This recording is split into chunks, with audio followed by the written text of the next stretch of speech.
माँ के बराबर कोई नहीं। एक दंपति दिवाली की खरीदारी करने की हड़बड़ी में थे। पति ने पत्नी से कहा, जल्दी करो, मेरे पास टाइम नहीं है, कहकर कमरे से बाहर निकल गया। तभी बाहर लॉन में बैठी माँ पर उसकी नज़र पड़ी। कुछ सोचते हुए वापस कमरे में आया और अपनी पत्नी से बोला, शालू, तुमने माँ से भी पूछा कि उनको दिवाली पर क्या चाहिए? शालिनी बोली, नहीं पूछा। अब उनको इस उम्र में क्या चाहिए होगा? 2 वक्त की रोटी और 2 जोड़ी कपड़े। इसमें पूछने वाली क्या बात है? यह बात नहीं है शालू।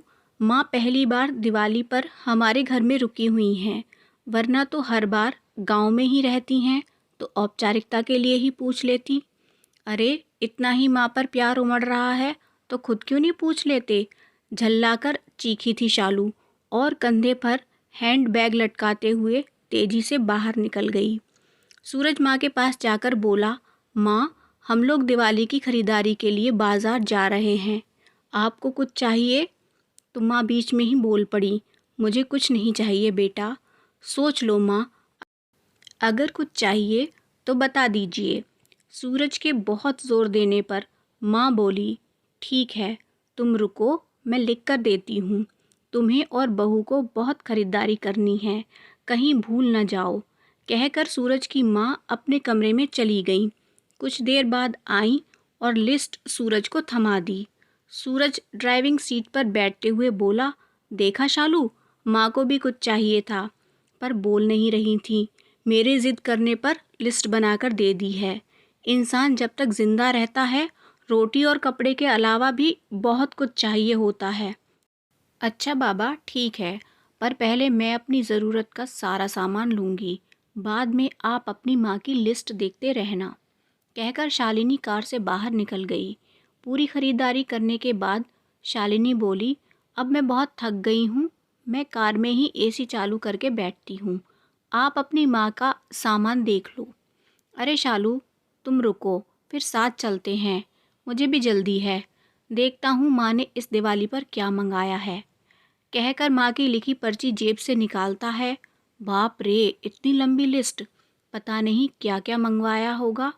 ज़रूर अपने गांव वाले छोटे बेटे के परिवार के लिए बहुत सारे सामान मंगवाए होंगे।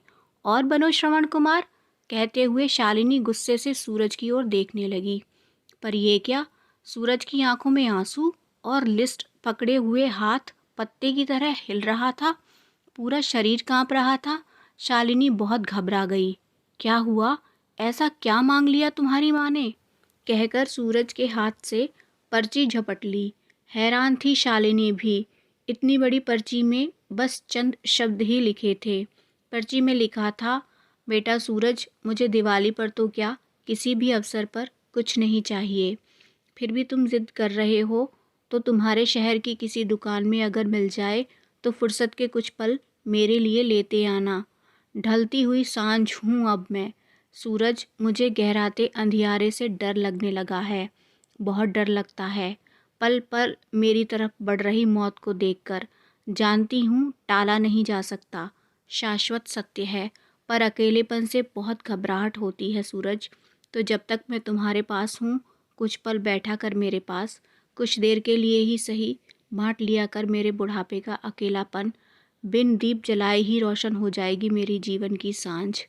कितने साल हो गए बेटा तुझे स्पर्श नहीं किया, एक बार फिर से आ मेरी गोद में सर रख और मैं ममता भरी हथेली से सहलाऊं तेरे सर को।